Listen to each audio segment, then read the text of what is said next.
శ్రీమద్భాగవతము నవమస్కంధము 21వ అధ్యాయము భరతవంశ వివరణము రంతిదేవ మహారాజు కథ. శ్రీ శుకుడు పలికెను, పరీక్షిన్ మహారాజా, వితథుని భరద్వాజుని యొక్క సుతుడు మన్యువు.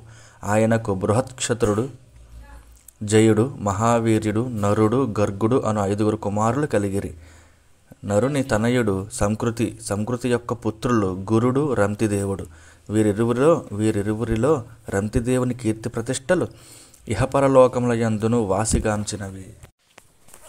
రంతిదేవుడు అప్రయత్నముగా దైవికముగా లభించిన దానితోడనే జీవితమును గడుపుచుండెడివాడు.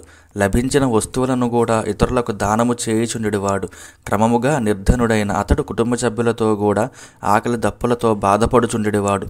ధనమును కూడబెట్టుట గాని ఇతరుల నుండి స్వీకరించుట గాని చేసేడివాడు కాడు.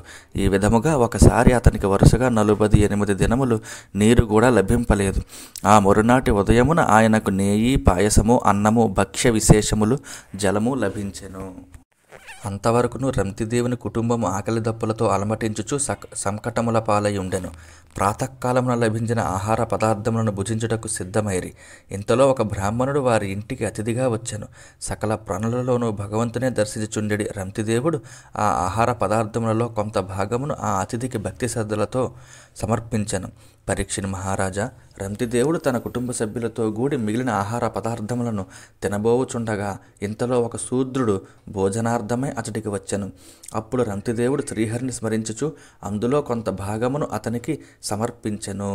శూద్రుడు భుజించి వెళ్ళిన పిమ్మట మరి ఒక వ్యక్తి కొన్ని కుక్కలను వెంటబెట్టుకుని అతిథిగా వచ్చి ఇట్లనెను, రంతిదేవ మహారాజా, నేనును నా శునకములను మిగుల ఆకలిగొని ఉన్నాము. మాకు ఆహార పదార్థములను ఇప్పింపుము. అంతటా రంతిదేవుడు ఆ వచ్చిన వ్యక్తిని అతని వెంటనున్న కుక్కలను భగవత్ స్వరూపములుగా భావించి నమస్కరించుచు మిగిలిన ఆహార పదార్థములను సాదరముగా సంతోషముతో ఇచ్చివేశాను. పిమ్మట రంతిదేవుని కడ నీరు మాత్రమే మిగిలి ఉండెను. అవియును ఒక్కని దాహమును తీర్చుటకు మాత్రమే సరిపోవునట్లుండెను. ఆ స్థితిలో రంతిదేవుడు తన కుటుంబ సభ్యులతో కూడి ఆ జలములతో తమ దాహమును తీర్చుకున్నటకు సిద్ధపడుచుండగా ఇంతలో దప్పిగొని ఉన్న ఒక చండాలుడు అతడికి వచ్చి, అయ్యా, ఈ అల్పునకు కొన్ని నీళ్లు ఇచ్చి పుణ్యము కొట్టుకొనుము అని అర్థించెను. మిక్కిలి అలసిపోయి దీనస్వరముతో పలుకుచున్న అతని తడబాటు మాటలను వినంతనే అతనిపై రంతిదేవునకు మిగులు జాలి కలిగిన పిమ్మట ఆ మహారాజు అతనితో మృదుమధురముగా ఇట్లనెను, అయ్యా, నేను భగవంతుని నుండి అనిమాది అష్టసిద్ధులను గాని అష్టైశ్వర్యములను గాని కోరుకొనను. అంతేకాదు బ్రహ్మ పదవిని గాని కడకు మోక్షమును సైతము అభిలషింపను. సకల ప్రాణులను నా ఆత్మస్వరూపులను భావించి వారి దుఃఖములను నేనే అనుభవించుటకు ఇష్టపడుదును. వారి యొక్క వివిధములకు దుఃఖములను నావిగా భావింతును. అందువలన వారు తమ దుఃఖముల నుండి దూరమగుదురు. తీవ్రమగు దాహముతో మిగుల బాధపడుచున్న ఒక దీనునకు జలములను ఇచ్చుట వలన అతని దప్పిక తీర్చుట వలన అతని ప్రాణములు నిలబడును. అప్పుడు నా ఆకలి దప్పుల బాధలు, శరీరం యొక్క పరిశ్రమలు, బడలికలు, దైన్యము, అలసట, శోకము, విషాదము, మోహము మొదలగునవన్నీయును తొలగిపోవును. అంతట నేను హాయిగా ఉందును. సున్నితమైన మనస్సు గలవాడు, సహజముగా దయాళువు, ధీరుడు, ఎట్టి కష్టములైనను ధైర్యముతో ఎదుర్కొనగలవాడు అయిన రంతిదేవుడు తాను ప్రాణములు పోవునంతగా దప్పికొనియున్నను ఈ విధముగా పలికి ఆ అల్పునకు తన కడనున్న ఆ మధుర జలములను ఇచ్చి అతడి దాహమును తీర్చెను. రంతిదేవుని కడకు అతిథులుగా వచ్చిన వారు బ్రాహ్మణుడు, శూద్రుడు మొదలగువారు విష్ణుమాయా కల్పితులై వేర్వేరు రూపములలో ఏతించిన వారే. భక్తుల ఎడ మనోరథములను ఈడేర్చుచుండెడి బ్రహ్మ, విష్ణు, మహేశ్వరులు ఆ మహారాజును ఈ విధముగా పరీక్షించిన పెదప ఆయనకు సాక్షాత్కరించిరి. జై శ్రీహరి. రంతిదేవుడు దేనియందును ఎట్టి మమకారము లేనివాడు. అంతేకాదు ఐహికాముష్మిక ఫలములను ఏమాత్రము ఆశింపనివాడు. అట్టి ఆ మహాపురుషుడు తనకు ప్రత్యక్షమైన త్రిమూర్తులకు నమస్కరించెను. అతడు ఆ మహాత్ములను ఏమియో కోరక సర్వేశ్వరుడైన శ్రీహరి అందే భక్తిపూర్వకముగా తన మనస్సును పూర్తిగా లగ్నమునర్చి తన్మయుడై ఉండెను. రాజా, రంతిదేవుడు భగవత్ సేవను తప్ప తదితర ప్రయోజనమును దేనిని ఆశింపనివాడు. అతడు తన మనస్సును పూర్తిగా భగవదధీనము కావించెను కనుక మేల్కొన్నవానికి స్వప్నము వలె త్రిగుణాత్మకమైన మాయ అతనిపై ఎట్టి ప్రభావమును కూడా చూపలేకపోయెను. రంతిదేవుని అనుసరించి యుండెడి వారందరూ ఆయన సాంగత్య ప్రభావముచే శ్రీహరి భక్తి తత్పరులై మహాయోగులై సిద్ధిని పొందిరి. మన్యుకుమారులలో ఒకడైన గర్గుని యొక్క పుత్రుడు శిని. అతని తనయుడు గార్గ్యుడు. క్షత్రియుడైన గార్గ్యుని నుండి బ్రాహ్మణ వంశములు వృద్ధి చెందెను. మన్యుకుమారులలో ఒకడైన మహావీర్యునకు దురితక్షయుడు జన్మించెను. ఆ దురితక్షయుని వలన త్రయ్యారుని, కవి, పుష్కలారుని అనువారు కలిగిరి. ఆ ముగ్గురును బ్రాహ్మణ మార్గములను అనుసరించరి. మన్యుకుమారులలో జ్యేష్ఠుడైన బృహత్ క్షత్రునకు హస్తి అనువాడు కలిగెను. అతడు హస్తినాపురమును నిర్మించెను. హస్తి అనువానికి అజమీఢుడు, ద్విమీఢుడు, పురుమీఢుడు అను ముగ్గురు సుతులు కలిగిరి. అజమీఢుని పరంపరలోని వారైన ప్రియమేధుడు మొదలగువారు బ్రాహ్మణులైరి. అజమీఢుని కుమారుడు బృహదిషువు, అతని పుత్రుడు బృహద్దనువు. బృహద్దనువు తనయుడు బృహత్కాయుడు, అతని సుతుడు జయద్రథుడు. జయద్రథుని వలన విషదుడు కలిగెను. అతనికి జన్మించిన వాడు సేనజిత్తు. సేనజిత్తు తనయులు రుచిరాశ్వుడు, దృఢహనువు, కాశ్యుడు, వత్సుడు. రుచిరాశ్వుని కుమారుడు పారుడు. ఆ పారునకు పృథుసేనుడు, నీపుడు అను ఇరువురు కలిగిరి.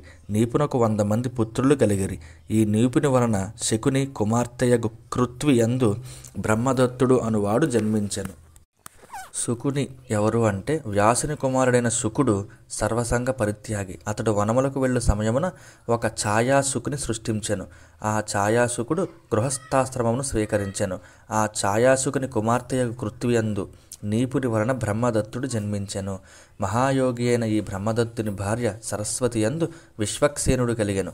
అతడు జైగీషవ్యముని యొక్క ఉపదేశ ప్రభావమున యోగతంత్రమును రచించెను. విశ్వక్సేనుని తనయుడు ఉదక్స్వనుడు, అతని సుతుడు బల్లాదుడు. వీరు అందరూ బృహదిషుని పరంపరలోని వారు.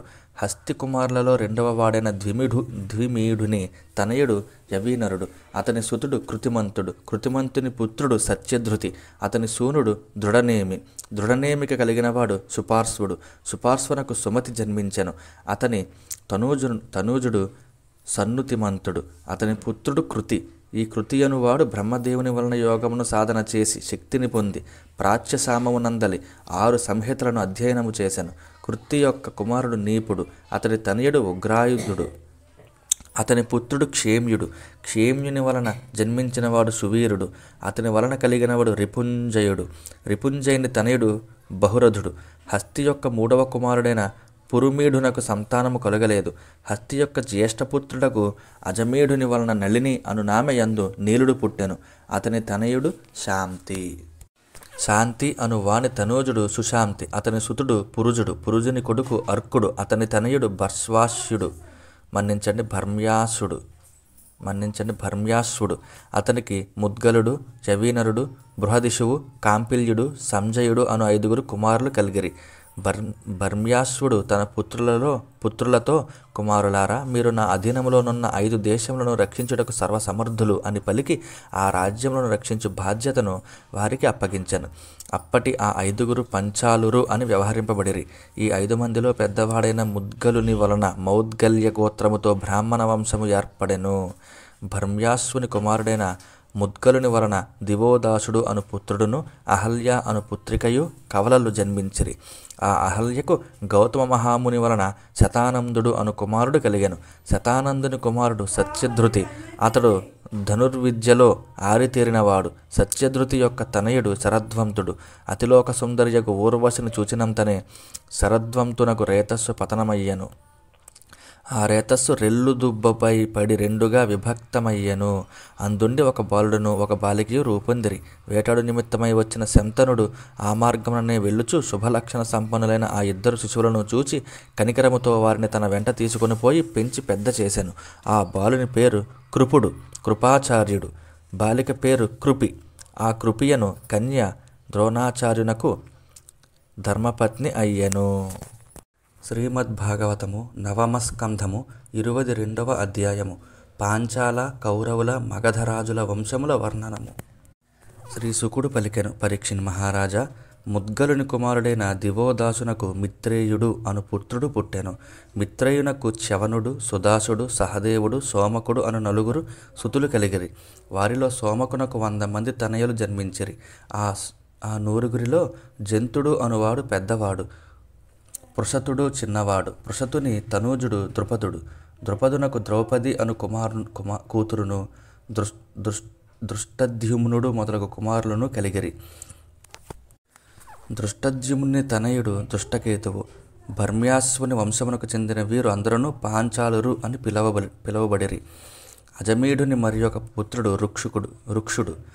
అతని సుతుడు సంవరణుడు సూర్యుని పుత్రికయగు తపతి అను కన్యను వివాహమాడెను.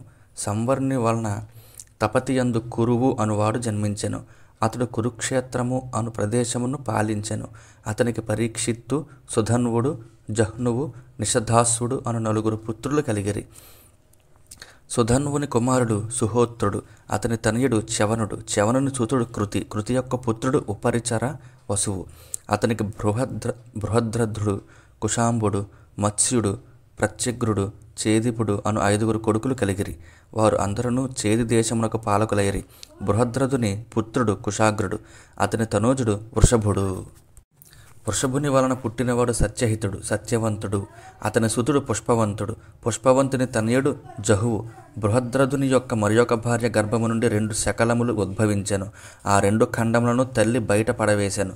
జర అను రాక్షసి ఆ 2 ముక్కలను వినోదముగా జతపరిచి జీవింపుము అని పలికెను. అట్లు జతపరిచిన ఆ శరీరము సజీవమయ్యెను. ఆ బాలకుడే జరాసంధుడు. జరా అను రాక్షసిచే సంధింపబడినవాడు కావున అతడు జరాసంధుడుగా వ్యవహరింపబడెను. జరాసంధుని కొడుకు సహదేవుడు. అతని సుతుడు సోమాపి తనయుడు శృతస్రవుడు. కురువు యొక్క పెద్ద కుమారుడకు పరీక్షిత్తునకు ఎట్టి సంతానము లేకుండెను. కురువు యొక్క 3వ కుమారుడైన జహ్నువునకు సురధుడు అనువాడు జన్మించెను. అతని సుతుడు విధూరథుడు.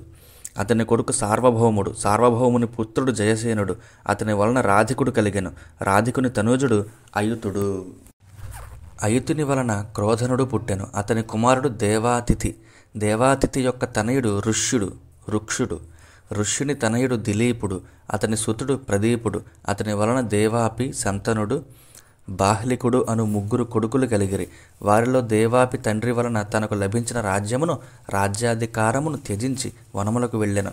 దేవాపి వనములకు వెళ్ళుటతో అతని తమ్ముడకు శంతనుడు ఆ దేశమునకు రాజయ్యను. పూర్వజన్మలో ఈ శంతనుని పేరు మహాభిషుడు. అతడు మహిమాన్వితుడు. అతని కరస్పర్శ ప్రభావమున ముసలివాడు యువకుడై శాంతిని పొందును కనుక అతడు శంతనుడుగా ప్రసిద్ధికెక్కెను. ఈ శంతనుడు పరిపాలించుచున్నప్పుడు అతని రాజ్యమున వరుసగా 12 సంవత్సరములు వానలు పడకపోవుటచే తీవ్రమైన కరువు ఏర్పడెను.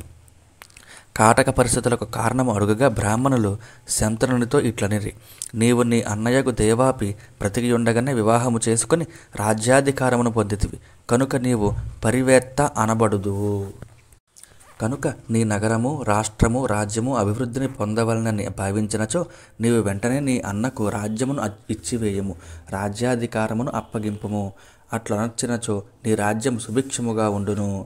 బ్రాహ్మణులు ఇట్లు పలికిన పిమ్మట శంతనుడు తన అనుయాయులతో అన్నకడకు వనములకు వెళ్ళి రాజ్యమును స్వీకరింపుము అని ప్రార్థించెను. కానీ శంతనుని యొక్క మంత్రి అయిన అశ్మరావ అను వాని ప్రేరణచే కొందరు బ్రాహ్మణులు దేవాపి కడకు వెళ్ళి వేద విరుద్ధమైన బోధనలను గావించిరి. వారి బోధనల ప్రభావముతో అతడు దేవాపి వైదిక సంప్రదాయమును అనుసరించి గృహస్థాశ్రమమును స్వీకరించుటకు మారుగా వేదములను నిందిస్తూ ఉన్నారు. అందువలన అతడు రాజ్యాధికారమునకు దూరమయ్యెను. అంతటా శంతనుని రాజ్యములో వర్షములు కురిసెను. పిమ్మట దేవాపి యోగ సాధనను కొనసాగించుచు యోగులకు ప్రముఖ స్థానమైన కలాప గ్రామమును ఆశ్రయించెను. కలియుగమునందు చంద్రవంశము పతనము కాగా అతడు దేవాపి కృతయుగారంభమున ఆ వంశమును మరల స్థాపించును. శంతనుని తమ్ముడైన బాహ్లి కుమారుడు సోమదత్తుడు. అతనికి భూరిశ్రవుడు, శలుడు అను 3 కుమారులు కలిగిరి. శంతనుని వలన గంగాదేవి యందు భీష్ముడు జన్మించెను. అతడు జితేంద్రియుడు, సకల ధర్మములను బాగుగా ఎరిగినవాడు, పరమ భాగవతోత్తముడు, ఉత్తమ జ్ఞాన సంపన్నుడు. జై శ్రీహరి. భీష్ముడు వీర శిరోమణి, కురుక్షేత్ర యుద్ధమున సైన్యాధిపత్యమును వహించినవాడు. అతడు పరశురామునికడ అస్త్ర విద్యలను నేర్చెను. ఒకానొక సందర్భమున భీష్ముడు తన గురువకు పరశురామునితో యుద్ధమునర్చి తన యుద్ధ కౌశలముచే గురువునే మెప్పించెను. శంతనుని వలన దాసకన్య సత్యవతి యందు చిత్రాంగదుడు, విచిత్రవీర్యుడు జన్మించిరి. చిత్రాంగదుడు యుద్ధమున ఒక గంధర్వుని చేతిలో హతుడయ్యెను. పరాశర మహర్షి వలన ఈ దాసకన్య యందు వేదవ్యాస మహాముని శ్రీహరియంశ కలిగి కృష్ణవర్ణముతో జన్మించెను. అతడు వేదములను రక్షించి లోక ప్రశస్తి గన్నవాడు. భీష్ముడు ఎలా జన్మించారంటే భీష్ముడు పూర్వజన్మలో ప్రభాసుడు అష్టవసువులలో 8వ వాడు. అష్టవసువులు ఒకసారి వశిష్ఠుని కడకి ఎగిరి వశిష్ఠుని యొక్క హోమధేనువు పాలు త్రాగిన వారికి జరామరణములు ఉండవని వారికి తెలిసెను. అప్పుడు ప్రభాసుని భార్య ఆ ధేనువుకై ఆ ఆవు కొరకై ఆశపడెను. ఆమె కోరిక మేరకు అష్టవసువులు ఆ ధేనువును దొంగిలించిరి. అందులకు వశిష్ఠుడు, మీరు మనుష్యులై జన్మింపుడు అని వారికి శాపమిచ్చెను. వారిలో పెద్ద తప్పు చేసినవాడు ప్రభాసుడు. కావున వశిష్ఠుడు, నీవు మనుష్యుడవై పుట్టుటయే కాదు, సంతానము లేనివాడగుదువు, జీవితాంతము మనుష్యుడవై ఉందువు అని ప్రభాసుని శపించెను. ఈ అష్టవసువులు శంతనుని వలన గంగాదేవి యందు మానవులై జన్మించిరి. వారిలో మొదటి 7గురును నరజన్మ నెత్తి వెంటనే మరణించి శాప విముక్తి పొందిరి. ప్రభాసుడు మాత్రము భీష్మునిగా పుట్టి జీవితాంతము అనపచ్యుడు అంటే బ్రహ్మచారిగానే ఉండెను. ఈ విధముగా వేదవ్యాస మహర్షి కృష్ణవర్ణముతో జన్మించారు. ఆయనే వేదములను రక్షించి లోక ప్రశస్తికి గన్నవాడు. పరీక్షిని మహారాజా, ఆ మహాత్ముని నుండియే నేను అనగా శుకుడు ఈ భాగవతమును అభ్యసించి తిని. పూజ్యుడైన ఆ బాదరాయణుడు అంటే వ్యాసుడు పరమ గోప్యమైన ఈ భాగవతమును తన శిష్యులైన పైలుడు మొదలగు వారికి బోధింపలేదు. తనకు పుత్రుడను పైగా శాంత స్వభావము గలవాడను అయిన నన్ను శుకుని భాగవతమును అధ్యయనము చేయుటకు అర్హునిగా భావించి దానిని నాకు బోధించెను. కాశీరాజు కుమార్తెలైన అంబిక, అంబాలిక అను వారిని స్వయంవర మండపము నుండి బలాత్కారముగా తీసుకొని వచ్చి భీష్ముడు విచిత్రవీర్యునకు సత్యవతి 2వ కుమారునకు ఇచ్చి వివాహమునర్చెను. విచిత్రవీర్యుడు తన 2 భార్యల యందు అమితమైన ఆసక్తి గలవాడై సుఖలోలుడయ్యెను. క్రమముగా క్షయరోగమునకు లోనై మృతి చెందెను. విచిత్రవీర్యుడు మరణించు నాటికి అతని భార్యలకు అంబిక, అంబాలిక అను వారికి సంతానము లేకుండెను. వంశాభివృద్ధికై తల్లియగు సత్యవతి యొక్క ఆదేశమును అనుసరించి వ్యాస మహర్షి తన తమ్ముని భార్యలైన అంబికయందు ధృతరాష్ట్రునకును, అంబాలికయందు పాండురాజునకును జన్మనిచ్చెను. పిమ్మట ఒక దాసియందు విదురునకు జన్మనిచ్చెను. పరీక్షిని మహారాజా, ధృతరాష్ట్రుని వలన గాంధారియందు 9 కుమారులను, దుస్సల అను కుమార్తెయు కలిగిరి. వారిలో దుర్యోధనుడు పెద్దవాడు. భార్యా సంగమము జరిపినచో నీవు మృతి చెందెదవు అని పాండురాజును కిందమ మహాముని శపించెను. అందువలన ఆయన పెద్ద భార్య కుంతియందు యమధర్మరాజు వలన యుధిష్ఠిరుడు, ధర్మరాజు, వాయుదేవుని వలన భీముడు, ఇంద్రుని వలన అర్జునుడు జన్మించిరి. అట్లే పాండురాజు యొక్క 2వ భార్య అయిన మాద్రియందు అశ్వినీ దేవతల అశ్వినీ కుమారుల వలన నకుల సహదేవులు పుట్టిరి. వీరు అందరూ మహారథులు. ఈ పంచ పాండవుల వలన ద్రౌపదియందు 5 సుతులు కలిగిరి.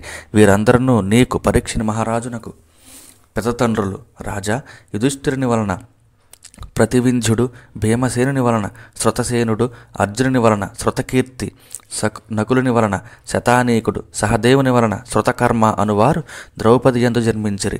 ఇంకను ధర్మరాజునకు పౌరవి అను నామయందు దేవకుడు, భీమునకు హిడింబేయందు ఘటోత్కచుడు, కాళీ అను నామయందు సర్వగతుడు అనువారు జన్మించిరి. అట్లే సహదేవుని వలన పర్వతుని కుమార్తెైన విజయ అను నామయందు సుహోత్రుడు పుట్టెను. నకులుని వలన కరేనుమతి అను నామయందు నిరమిత్రుడు జన్మించెను.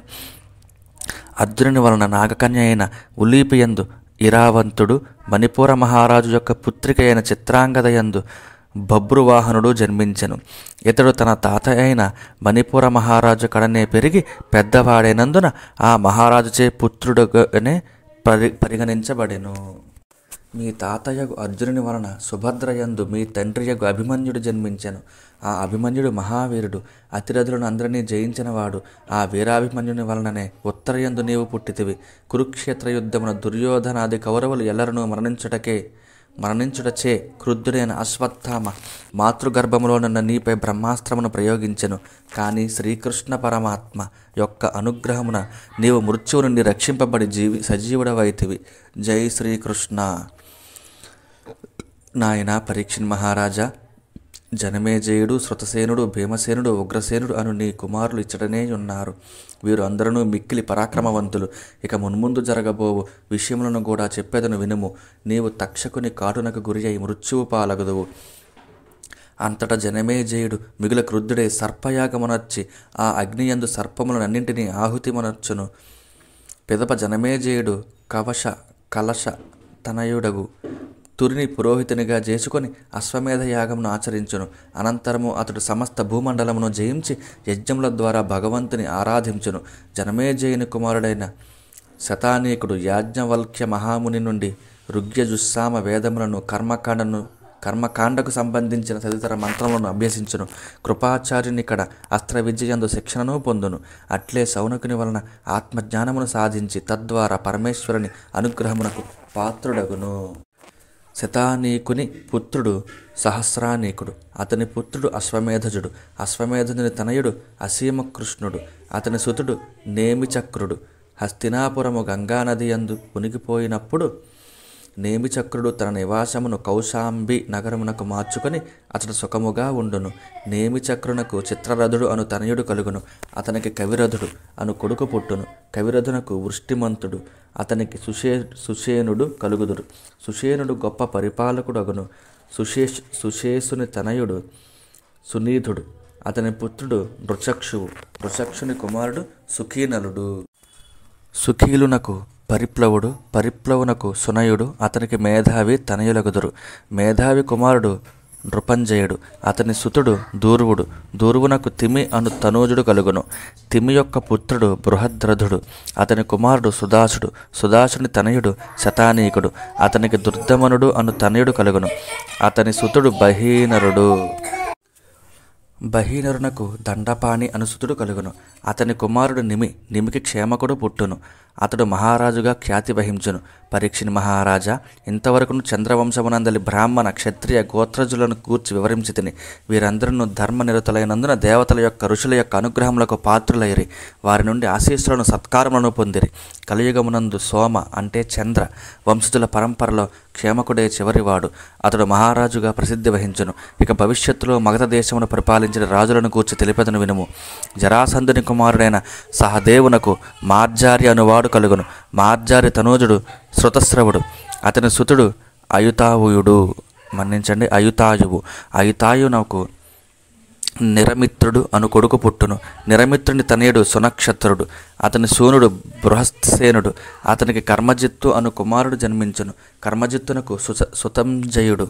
అతనికి విప్రునకు శుచి అనువారు పుత్రులగుదురు. శుచి వలన క్షేముడు. అతని వలన సువ్రతుడు. అతనికి ధర్మసూత్రుడు అనువారు జన్మించరి. ధర్మసూత్రునకు శముడు. అతనికి ద్యుమత్సేనుడు. అతని వలన సుమతికి సుబలుడు కలుగుదురు. సుబలుని కుమారుడు సునీధుడు. అతని తనయుడు సత్యజిత్తు. అతని తనూజుడు విశ్వజిత్తు. అతనికి రిపుంజయుడు పుట్టును. వీరందరూ బృహద్రథుని పరంపరకు చెందిన రాజులు. వీరు రాబో 1000 సంవత్సరముల వరకును కీర్తి ప్రతిష్టలతో వర్ధిల్లుదురు. జై శ్రీహరి. శ్రీమద్భాగవతము 9వ స్కంధము 23వ అధ్యాయము. అను దృహ్యు తుర్వసు యదువంశముల వర్ణనము. శ్రీ శుకుడు పలికెను. యయాతి కుమారుడైన అనువునకు సభానరుడు, చక్షువు, పరోక్షుడు అను 3 పుత్రులు కలిగిరి. సభానరునకు కాలనరుడు, అతనికి సృంజయుడు అను కుమారులు కలిగిరి. సృంజయునకు సుతుడు జనమేజయుడు. అతని తనయుడు మహాశీలుడు. మహాశీలుని తనూజుడు మహామనసుడు. మహామనసునకు ఉసీనరుడు, తితిక్షువు అను 2 కొడుకులు కలిగిరి. ఉసీనరుని వలన శిబి, వనుడు, శమి, దక్షుడు అను 4 పుత్రులు జన్మించిరి. శిబికి వృషాదర్భుడు, సువీరుడు, మద్రుడు, కేకయుడు అను 4 తనయులు ఉద్భవించిరి. ఉసీనరుని తమ్ముడైన తితిక్షువునకు వృషద్రథుడు, అతని వలన హేముడు పుట్టిరి. హేముని కుమారుడు సుతపుడు. అతని సుతుడు బలి. బలి యొక్క భార్యయగు సుదేష్ణయందు దీర్ఘతముడు అను మహర్షి వలన అంగ, వంగ, కళింగ, సుహ్మ, పుండ్ర, ఆంధ్రులు అనేది 6 పుత్రులు కలిగిరి. ఈ 6 బలికి క్షేత్రజులు. ఈ 6 మందియు తమ తమ పేర్లతో తూర్పు భాగమున 6 రాజ్యములను స్థాపించరి. అంగరాజు వలన కనపానుడు జన్మించెను. అతనికి దివిరథుడు పుట్టెను. దివిరథునకు ధర్మరథుడు అతనికి చిత్రరథుడు కలిగిరి. చిత్రరథునకు రోమపాదుడు అను నామాంతరము గలదు. అతడు అయోధ్యాధిపతియగు దశరథ మహారాజునకు మిత్రుడు. రోమపాదునకు సంతానము లేకునుట వలన దశరథుడు తన కుమార్తెయగు శాంతను దత్తపుత్రికగా వశంగెను. విభాండకుని కుమారుడకు ఋష్యశృంగుడు ఆమెను పెండ్లియాడెను. ఋష్యశృంగుడు లేడి గర్భమున జన్మించి విభాండక మహర్షి కడ పెరిగి పెద్దవాడయ్యను.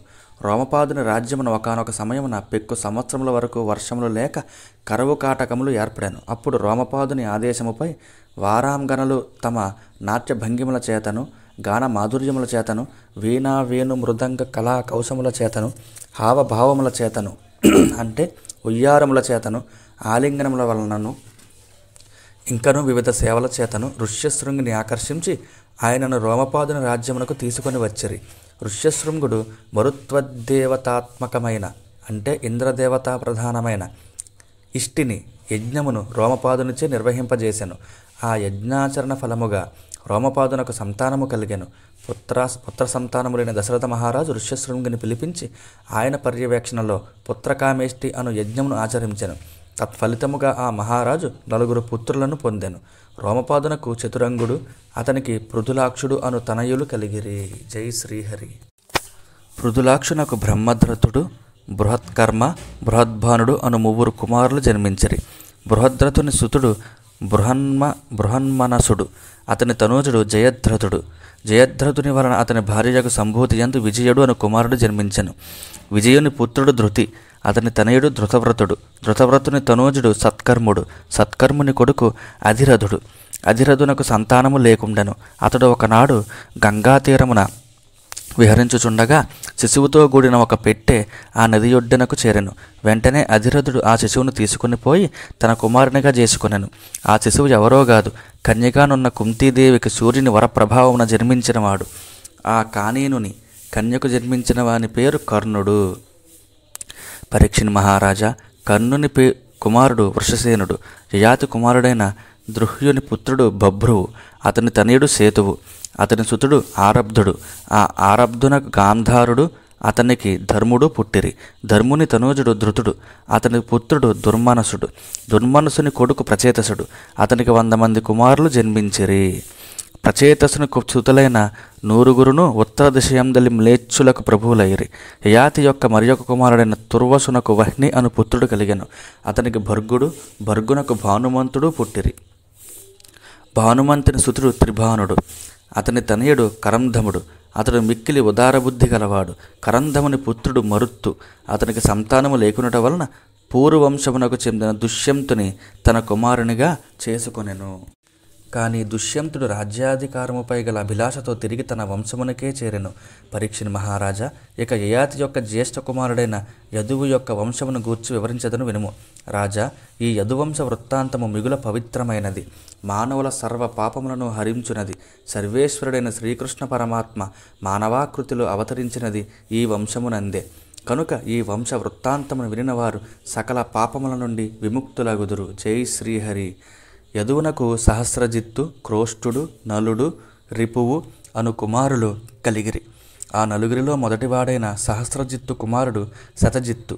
అతడికి మహాహయుడు, వేణుహయుడు, హైహయుడు అను 3 పుత్రులు జన్మించిరి. హైహయుని తనయుడు ధర్ముడు. అతనికి తనూజుడు నేత్రుడు. అతనికి సుతుడు కుంతి. కుంతి పుత్రుడు సోహంజి. సోహంజి పుత్రుడు మహిష్మంతుడు. అతని పుత్రుడు భద్రసేనుడు. భద్రసేనునకు దుర్మదుడు, ధనకుడు అను 2 కుమారులు కలిగిరి. ధనకుని వలన జన్మించిన వారు కృతవీర్యుడు, కృతాగ్ని, కృతవర్మ, కృతౌజుడు. కృతవీర్యుని తనయుడు అర్జునుడు. అతడు కార్తవీర్యార్జునుడిగా ప్రసిద్ధి వహించెను. 7 ద్వీపములకు అధిపతి అయ్యను. అతడు శ్రీహరి యొక్క అంశావతారమైన దత్తాత్రేయుని వలన యోగ విద్యను, అనిమాది అష్టసిద్ధులను సాధించెను. తీవ్రమైన తపస్సునర్చినవాడు అతడు. యోగ విద్యలను సాధించినవాడు. అతని పాండిత్యము అపూర్వమైనది. ఆచరించిన యజ్ఞములు అసంఖ్యాకములు. అతడు పెక్కు దానములను వనర్చెను. అతని పరాక్రమము నిరుపమానము. సాధించిన విజయములు అద్భుతములు. ఇతర రాజులెవ్వరునూ ఈ శుభ లక్షణములలో కార్తవీర్యార్జునునితో సాటిగా జాలరు. ఇది నిశ్చయము. కార్తవీర్యార్జునుడు నిరంతరము శ్రీహరి అంశావతారమైన దత్తాత్రేయుని స్మరించుచూ ఉండుట వలన తిరుగులేని పరాక్రమములు గల వాడయ్యను. ఆ స్వామి అనుగ్రహము వలన అతడు తరగని సంపదలతో తులతూగుతూ తనివిదీర ఇంద్రియ సుఖానుభవములను పొందెను. ఈ విధముగా అతడు 80,000 సంవత్సరములు రాజ్యపాలన గావించెను. అతని 1000 మంది కుమారులలో 5 తప్ప మిగిలిన వారు అందరూ యుద్ధరంగమున పరశురాముని క్రోధాగ్నికి ఆహుతైరి. జయధ్వజుడు, శూరసేనుడు, వృషభుడు, మధువు, ఊర్జితుడు అను 5 మంది మాత్రము తమ ప్రాణములను దక్కించుకొనిరి. జయధ్వజుని కుమారుడు తాళజంఘుడు. అతనికి 100 మంది కుమారులు కలిగిరి. వారు అందరూ తాళజంఘులు అనియే వ్యవహరింపబడిరి.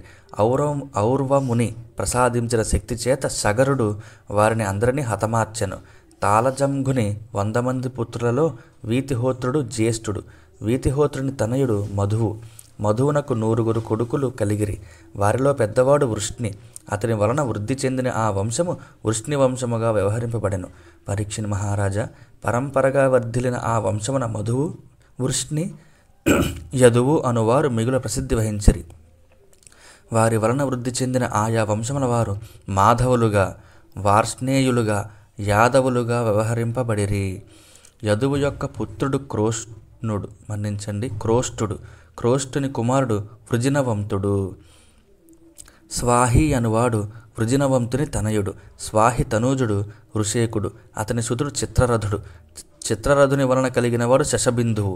ఆ మహాత్ముడు భోగైశ్వర్య సంపన్నుడు, గొప్ప యోగి, మిక్కిలి పరాక్రమశాలి. ఆ శశబిందు మహారాజు 14 మహారత్న సంపన్నుడు. అతడు అజేయుడు. సప్తద్వీపాధిపతి చక్రవర్తిగా ఖ్యాతికెక్కిన శశబిందువునకు 10,000 మంది భార్యలు గలరు. ఆ చక్రవర్తికి ప్రతి భార్య యందును 1,00,000 మంది కుమారులు కలిగిరి. వారిలో సుప్రసిద్ధులు 6. ఆ 6 పృథుస్రవుడు ఒకడు. పరీక్షిత్ మహారాజా, సావధానముగా వినుము. పృథుస్రవుని పుత్రుడు ధర్ముడు. ధర్ముని కుమారుడు ఉషనుడు. అతడు 100 అశ్వమేధ యాగములను ఆచరించెను. అతని తనయుడు రుచకుడు. అతనికి 5 కుమారులు జన్మించిరి. పురజిత్తు, రుక్ముడు, రుక్మేషువు, పృథువు, జామఘుడు అను 5 రుచకుని కొడుకులు. వారిలో జామఘుని భార్య పేరు శైభ్య. అతనికి సంతానము లేకున్నప్పటికీ తన భార్యకు భయపడి మరి ఒక వివాహము చేసుకొనలేదు. ఒక సందర్భమున జామఘుడు తన శత్రువును జయించి అతని ఇంటి నుండి సుఖానుభవమునకై భోజ్య అను కన్యను తీసుకుని వచ్చాను. అంతటా శైభ్య రథముపై పరస్త్రీతో కూడి ఉన్న తన భర్తను చూచి అసూయతో మిగుల కుపితి అయి ఇట్లు పలికెను: మోసగాడ, రథమునందు నా స్థానమున కూర్చొని ఉన్న ఈ యువతి ఎవరు అనగా, అందుకు జామకుడు ఈమె నీ కోడలు అని నుడివెను. పిమ్మట శైభ్య దరహాసమనర్చుచు భర్తతో ఇట్లనెను: నాకు ఇంతవరకును సంతానము లేదు, నాకు సవతియూ లేదు, మరి ఈమె నాకు కోడలు ఇట్లగును. అంతట జామగుడు తన భార్యయగు శైభ్యతో, రాణి, నీకు కలుగబో పుత్రునకు ఈమె భార్యయగును, ఆ విధముగా నీకు కోడలగును. తన పతి మాటలకు శైభ్య ఎంతయూ సంతోషించెను. జామగుడు నిత్యము విశ్వేదేవతలను పితృదేవతలను ఆరాధించుచుండెడివాడు. జామగుని మాటలకు వారు ప్రసన్నులై ఆ పలుకులు సత్యములగును అని తమ ఆమోదమును తెలిపిరి. కొంతకాలమునకు పితృదేవతల అనుగ్రహమున శైభ్య గర్భవతి అయి ఒక చక్కని కుమారుని గనెను. విదర్భుడు అను పేరుగల ఆ బాలునకును భోజ్యకును వివాహము జరిపి శైభ్య ఆ దంపతులను జూచి సంతసించెను. జై శ్రీకృష్ణ.